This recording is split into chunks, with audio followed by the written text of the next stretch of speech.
Bayangkan kamu berada di suatu tempat tanpa matahari. Suasananya gelap dan mendung. Yang kamu lihat hari demi hari hanyalah awan-awan kelam yang menggantung rendah. Yang kamu dengar hanya derai hujan di atap rumahmu.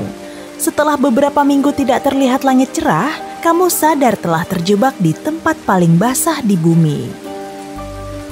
Tapi pemahaman ini akan datang kemudian. Sekarang ini kamu adalah pendatang baru di desa Mausinram di negara bagian Meghalaya, India. Tempat itu berada di puncak Bukit Khasi yang mengagumkan dengan banyak pemandangan memukau. Paling tidak itulah yang kamu lihat di internet. Sampai sejauh ini semuanya sesuai dengan harapanmu. Semua pepohonan hijau subur itu sangat menyegarkan dibanding panasnya dataran rendah.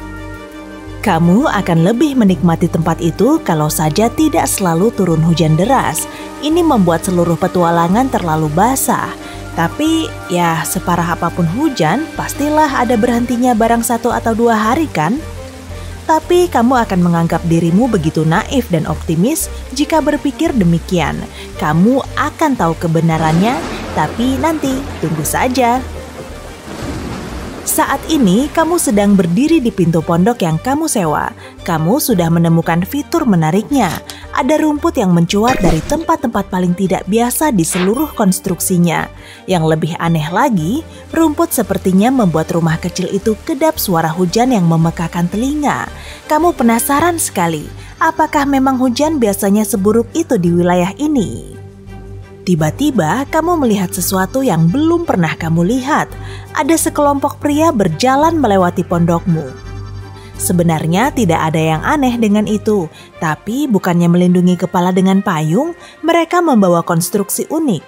Konstruksi itu berfungsi sangat bagus untuk melindungi orang-orang itu dari basah kuyup. Kemudian kamu akan tahu bahwa yang terlihat seperti perahu ringan kecil yang terbalik itu sebenarnya adalah payung bagi warga lokal, Knoop.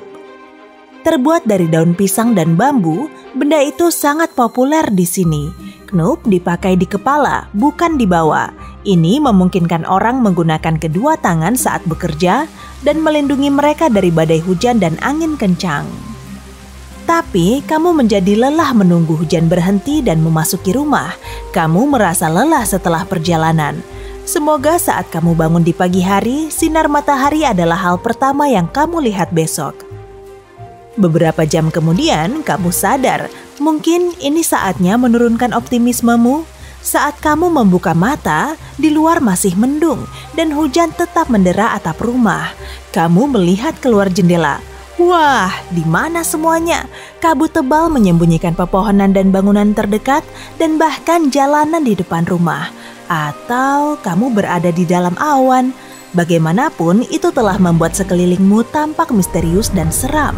Kehampaan putih di sekelilingmu yang seperti mimpi buruk itu membuatmu merinding. Di dalam rumah juga gelap, meski sekarang siang hari. Tak lama, kamu mulai merasa bosan. Kamu tak akan mengeluh seandainya tahu kalau penduduk desa terkadang tidak keluar selama berbulan-bulan. Kamu memeriksa lagi dan awan atau mungkin kabut tebal sepertinya telah berlalu. Hujan masih turun dengan derasnya, tapi kamu putuskan sudah cukup berdiam di dalam rumah. Waktunya untuk menjelajahi tempat itu. Kamu tidak tahu bahwa dalam petualangan itu, kamu akan mendapatkan jawaban atas semua pertanyaan yang telah menghantui pikiranmu. Dan pertanyaan yang paling penting adalah, apakah hujan ini pernah berhenti?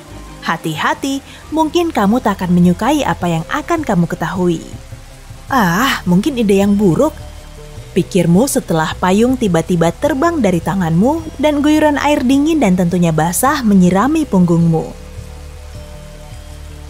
Tapi kamu tak bisa menyerah sekarang. Kakimu basah kuyup dan tak heran air hujan menggenangi jalan.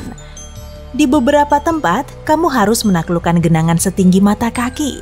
Semua yang ada di sekitar memberi kesan sepertinya hujan tidak pernah reda di sini. Tidak ada yang merugikanmu, maka kamu tinggalkan desa dan pergi melihat-lihat pemandangan. Tempat itu sangat memesona. Ada banyak air terjun dan gua-gua berbentuk aneh yang terbentuk di tanah kapur karena hujan yang selalu turun. Kemudian kamu melihat sesuatu yang membuatmu terperangah, sebuah jembatan. Tapi bukankah itu terbuat dari... Benar, akar pepohonan. Ada yang telah menyimpul dan mengikatnya untuk membentuk jalan di atas sebuah jurang dalam di hutan. Kalau dipikir-pikir, tentu itu tidak begitu mengagumkan. Jika di sini selalu hujan, bahan bangunan tradisional seperti kayu tentu akan sangat cepat menjadi busuk. Sampai di sini, kamu sudah merasa seperti tikus yang tenggelam. Waktunya kembali ke desa. Setelah setengah berjalan, setengah menyeberangi air hujan selama sekitar setengah jam, kamu sampai di rumah-rumah pertama dan melihat sebuah kantin kecil. Saat itulah kamu merasa menggigil. Tapi ini India, bukankah seharusnya di sini panas? Kamu memasuki kantin yang nyaris kosong dan duduk. Lelaki paruh baya, mungkin pemilik kantin, muncul untuk menanyakan apa pesananmu. Mungkin di sini kamu akan menemukan bukan hanya makanan panas, tapi juga jawaban. Saat pria itu kembali dengan makananmu, sepertinya dia ingin beristirahat dan mengobrol denganmu. Dia terkejut, kamu tidak begitu tahu tentang desa unik mereka. Tempat ini bahkan telah masuk rekor dunia Guinness karena curah hujan tahunannya yang tertinggi. Setiap tahun kami mendapat curah hujan lebih dari 12.000 mm. Pemilik kantin sepertinya sangat bangga. Kamu tidak bisa menahan rasa terkejutmu. Itu curah hujan yang sangat tinggi hingga bisa merendam patung Liberty setinggi lututnya. Pria itu melanjutkan. Tapi di Mao Sinram jarang panas. Suhu rata-rata di sini bervariasi dari 11 derajat Celcius di musim dingin sampai 20 derajat Celcius di musim panas. Omong-omong, jika datang di bulan Januari atau Februari, kamu akan mengalami musim kering.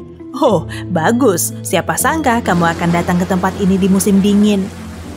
Tapi pria itu belum selesai. Selama musim ini tidak ada banyak hujan di sini. Cuma sekitar 50 mm. Jadi tetap tidak kering sama sekali. Dan akhirnya, pemilik kantin siap untuk mengungkap misteri kenapa curah hujan desa asalnya itu lebih tinggi dibanding tempat manapun di bumi. Bukan hanya satu, tapi ada 3 alasan. Salah satunya adalah angin musim. Dalam periode ini, angin hangat lembab dari Teluk Benggala bergerak ke utara. Angin itu bertemu di atas Bukit Khasi yang membuat semua kelembapan yang dikandungnya lebih terkonsentrasi.